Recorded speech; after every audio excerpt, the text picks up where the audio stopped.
맛있는 음식 앞에서 작아진다는 영광님입니다.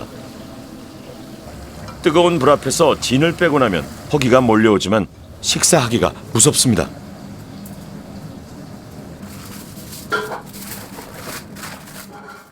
형님 오늘은 밥 조금만 드세요. 좀만 줘요. 오늘 이거만 드세요.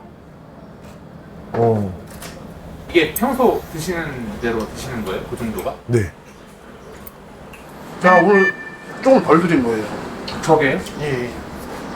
세 공기 반 정도 드시는데 또 이 정도는 안 드리면은 또 형님께서 배가 고프거나 하시면은 굉장히 또 예민하시거든요. 그래갖고 이 정도는 또 드려야 되고 그리고 형님이 어떻게 보면 공룡으로 치면 또 이제 티라노사우루스시거든요. 갖고 육식을 좋아하셔가지고 또 고기가 없으시면 또 짜증을 많이 좀 내시는 편이시거든요. 그래갖고 한때 씨름을 했을 만큼 먹성도 체력도 좋았던 영광님. 그런데 최근 체중이 더 늘어나면서 극심한 피로를 달고 삽니다. 나이가 있어서 그런지 몰라도 계속 그 밥 먹으면 식곤증이 오더라고요.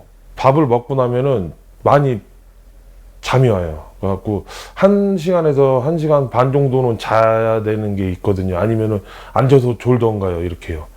그래야지 좀 개운하고 그런 거 낮잠 좀 안 자면은 좀 날카롭더라고요. 사람들한테도 말할 때도 약간 날카롭게 얘기하고 특히 식사 후엔 머리 될 곳만 찾게 됩니다. 주체할 수 없이 피곤하면서 짜증이 나고 무기력해집니다.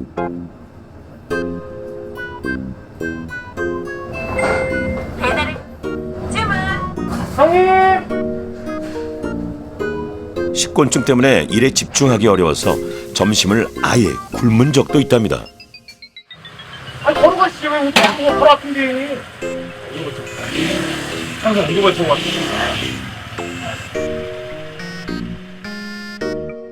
피로와 졸음으로 눕고만 싶은 오후. 가까운 거리도 걷는 게 싫어서 오토바이에 오른 영광님.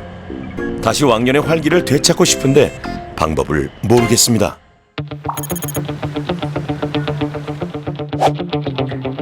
식곤증과 피로의 원인은 무엇일까? 몇 가지 검사를 해봤습니다.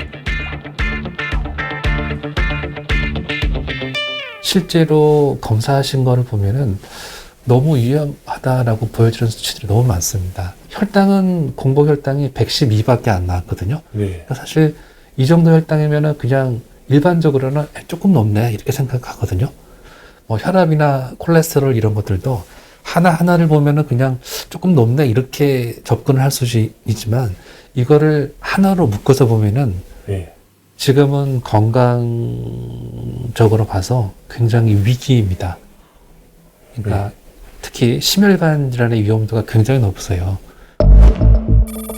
검사 결과 영광님은 이미 당뇨병 전 단계로 무엇보다 인슐린이 제 역할을 못하고 있는 상태. 이 환자분의 인슐린 저항 수치는 9.7이에요. 어마어마하게 높은 수치거든요. 일반적으로 이게 2.5배가 넘어가면은 인슐린 저항이 있다고 보고요. 근데 이분은 9.7이기 때문에 거의 10배 정도 높은 거거든요. 생리적으로 불필요할 정도로 인슐린이 높아지게 되면은 이로 인해서 우리 몸에서는 원하지 않은, 좋지 않은 쪽으로 우리 몸에 변화가 나타날 수가 있는데 그 중에 하나가 이제 비만이 좀 더 가중게 됩니다. 내장 지방이 조금 더 늘어나기도 하고요. 또 인슐린 자체가 동화작용이라고 해가지고요. 지방을 이렇게 축적시키는 작용도 있고 교감신경계를 좀 더 활성화시켜가지고 여러 가지 혈압이나 또 궁극적으로는 이제 뇌졸중이나 협심증과 같은 심혈관 질환의 문제를 야기할 수도 있습니다. 피자에 치킨, 분식까지 외식 위주의 식습관을 이어갔던 영광님. 체중의 10%를 감량하기 위해서 총 섭취 열량을 줄이기로 했습니다.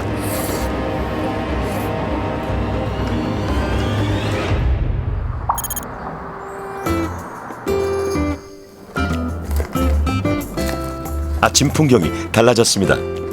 점심에 과식하는 것을 막기 위해서 평소 굶었던 아침 식사를 꼭 챙기라는 처방이 내려졌습니다. 원래는 이제 아침에 토마토 이렇게 먹고 이제 주로 이제 토마토 이제 요새 먹게 돼 갖고요. 아침에는 토마토 먹고 점심 때 가면 이제 샐러드랑 양상추랑 양배추 이렇게 해서 먹거든요. 과거 탄산음료와 레토르트 식품뿐이던 냉장고는 신선한 채소로 채워졌습니다. 식이섬유는 열량이 낮지만 뱃속에서 팽창해 상대적으로 포만감을 줍니다. 그런데 평소 피자 한 판도 혼자 너끈히 드시던 대식과 영광님, 겨우 샐러드 한 접시로 배가 찰까요? 지금은 되게 배부르거든요. 근데 이제 한 1시간, 2시간, 아니 두세 시간 있다가 공복 만차려요. 그때는 이제 아메리카노 커피 한 잔 먹어야 될 것 같아요. 먹어요. 그걸 아니면 물 먹던가요. 주로 물을 많이 먹어요. 과체중인 경우 체중 감량만으로도 혈당이 개선되는 효과가 나타납니다. 다이어트를 위해 부지런히 움직이는 이유입니다. 배달 가시는 거 아니에요? 가까운 거리는 요즘 걸어 다니고 있어요. 안 힘드세요? 그렇게 힘들지가 않아요, 지금은요. 지금은? 예. 요즘 자주 걸어 다녀갖고요. 그렇게 힘들지가 않아요. 체중 조절과 운동은 최고의 당뇨 예방법입니다. 보통 혈당이 높아지는 시점은 식사가 끝나고 나서 한 30분 이후부터 높아지기 시작해서 한국인 같은 경우에는 식사 후 한 60분에서 90분 사이에 가장 높은 혈당을 기록을 하게 되는데 식사하고 나서 한 30분 이후부터 운동을 하게 되면은 다리 근육, 특히 허벅지 근육이 움직이게 되면은 이 허벅지 근육으로 포도당이 많이 흡수가 되고 사용이 되기 때문에 높아진 혈당이 금방 떨어질 수가 있습니다. 예전에 그 간식 같은 거는요, 중간중간에 예. 드시던 뭐 햄버거나 이런 거는 이제 일절 안 먹습니다. 줄이셨었고요. 안 먹었습니다. 예. 실제로 예전에 비해서 조금 살이 좀 빠지셨죠, 그죠? 느끼시기에, 그죠? 약간 좀 조금 가벼워졌습니다. 네. 실제로 병원 검사만 놓고 보더라도 이제 많이 좀 호전이 되어 있습니다. 대개 이제 보통 비만하고 관련이 되어 있는 여러 가지 지표가 예. 혈당, 예. 그리고 이제 중성지방, 예. 혈압 예. 이런 것들이 연관이 되어 있고 이제 이런 것들을 통틀어서 이제 가장 뿌리와 같은 역할을 하는 게 인슐린 저항성이라고 하는 게 그런 수치가 있는데 인슐린 저항 수치가 굉장히 많이 좋아졌어요. 약 8kg의 체중 감량은 놀라운 변화를 가져왔습니다. 중성지방 등 전반적으로 긍정적인 변화가 있었고요. 무엇보다 제 역할을 못하던 인슐린 기능이 개선되는 변화를 보였습니다. 좋아요. 그냥 오늘 아까 전에 체지방도 한 4kg 빠졌다고 하시니까 4kg면 이만하고 아까 교수님이 얘기하셨는데 그 얘기 듣는데 기분이 좋더라고요. 책이. 그래서 저도 이제 계속 이제 꾸준하게 너무 무리하게 하지 말고 꾸준하게 차근차근 살을 빼야 될 것 같습니다. 예.